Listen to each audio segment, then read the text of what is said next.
Hello and welcome to this new video. I am Sarvesh Gutti, founder of Auris Wealth, your family's private CFO and long-term wealth partner. In this video, we are just going to understand the difference between multi-cap fund and flexi-cap fund because a lot of people get confused between these two categories. So we are going to understand what is the difference between a multi-cap fund and a flexi-cap fund, and also which investor category should consider investing in either multi-cap or flexi-cap. Okay, so let's first understand the allocation of these two category of funds. So in multi-cap fund, there is a SEBI mandate that the fund has to invest minimum 25% of its total capital into a large cap, small cap and mid cap. So as you can see over here, minimum 25% should go in large cap and minimum 25 in mid, and similarly for small cap, and the remaining 25% is kept flexible based on the fund manager's discretion, that the fund manager can allocate the remaining 25% either to large cap, mid cap or small cap, depending on their analysis or their outlook of the market. This is the main difference between a multi-cap fund, that the allocation is fixed. So 75% allocation is fixed. Whereas for flexi cap fund, as the name suggests, that it is flexible to invest for the fund manager based on their analysis or outcome in any proportion of allocation to either large cap, mid cap or small cap. Only criteria that is required by SEBI is to have 65% allocation in equity. Remaining, they have absolute freedom to have any kind of allocation. So you will see a lot of flexi cap funds like Parag Parek, etc. They have more than 60% in large cap, because as the fund becomes large, they have to allocate more towards large cap stocks because of liquidity issues. Okay, now in multi-cap, the benefit of multi-cap is that there is disciplined and forced allocation to various asset classes, right? So what happens is that you get guaranteed exposure to high growth, small and mid cap stocks as well, and it is structurally useful to prevent large cap bias in the portfolio, which mostly gets developed in a flexi cap fund as the flexi cap funds AUM rises or becomes too large. But the risk over here is that the fund manager is forced to buy in stocks which can be overvalued or in overvalued markets, and because they have to maintain a minimum of 25% in mid cap as well as in small cap, sometimes in small cap stocks, if the fund is really big, what happens is there is a very less liquidity, and because of less liquidity they are able to forcefully buy the stock at higher valuation. And when they buy, there is an impact cost, that when a big fund buys a small cap stock with less liquidity, automatically the stock price keeps on going higher just because a big fund is buying that particular stock.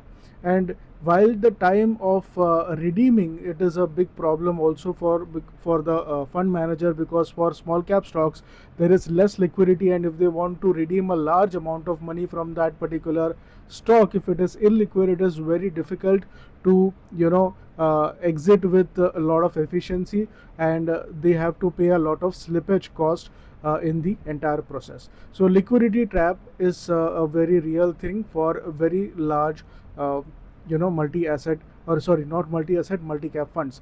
So this is the major thing about a multi-cap fund. In terms of flexi cap, they have the power of having dynamic allocation, and that can result into alpha generation, where they can have safety of large caps, where and have, let's say, 60% in large cap, and let's say 30% in mid cap and 10% in small cap, something like that, wherein they have the ability to move from one category to next category very seamlessly based on wherever the opportunity is available at the moment. So this gives tactical agility and seamlessly rotates to large cap in bear markets, and aggressively pivots to mid and small cap in bull market. Okay, but the risk over here is that you have to 100% rely on the fund manager's macroeconomic judgment and discretion for making the right choice at the right time. Okay, and if you see, there is a data from 2026 empirical data. It reveals that whenever there is a massive shift in ultra HNI SIP inflows towards flexi cap, then what happens is these funds typically become a large cap only or a pseudo large cap fund, and that has happened to many large and very popular flexi cap funds as well. So if we go deeper into this particular categories, we have to understand the science of the AUM, and the question arises, does the fund size eventually kill returns of any fund? So if you see, typically 5,000 crores AUM, up till that the returns are pretty stable in a multi-cap fund, but beyond that, a multi-cap fund usually struggle to keep up with the alpha, because they have to first of all look out for many small cap opportunities and put 25% into small caps and mid caps as well. And when the markets fall, it is very difficult for them to reallocate or to exit from multi small cap and mid cap very easily. So because of that, usually it is seen that multi cap funds beyond 5,000 crores AUM struggle to generate alpha, whereas for flexi cap they can scale up to 10, 20, 30,000 crores as well. But again, in that scenario, what happens is the allocation towards large cap becomes bigger and bigger, and the allocation towards small cap and mid cap reduces, and that eventually impacts the alpha generation of flexi cap funds as well. Now, to understand what is the best way to select any of the funds, whether it be multi-cap or flexi-cap, what should be the selection criteria?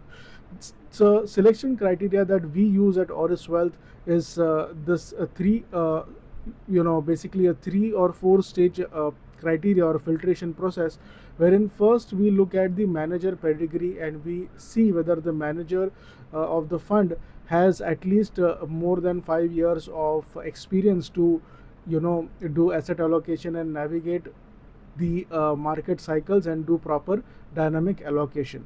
Second thing that we look out for is risk adjusted metrics, which is the most important thing, that we need to understand that most retail investors just look at the last 1 year or 2 years top performing fund and randomly invest in that fund and think that they have done a great job, but that is the worst way of investing. The best way is to look at risk adjusted metrics, and you have to look beyond absolute returns and to focus on ratios like the Sharpe ratio, which gives you return per unit risk that has been taken by the fund manager, and also many other metrics like Jensen's alpha, Trenor alpha, etc. Third thing that we look at is the rolling returns instead of the absolute returns, because rolling returns give you the idea or the picture of consistency of returns of that particular fund.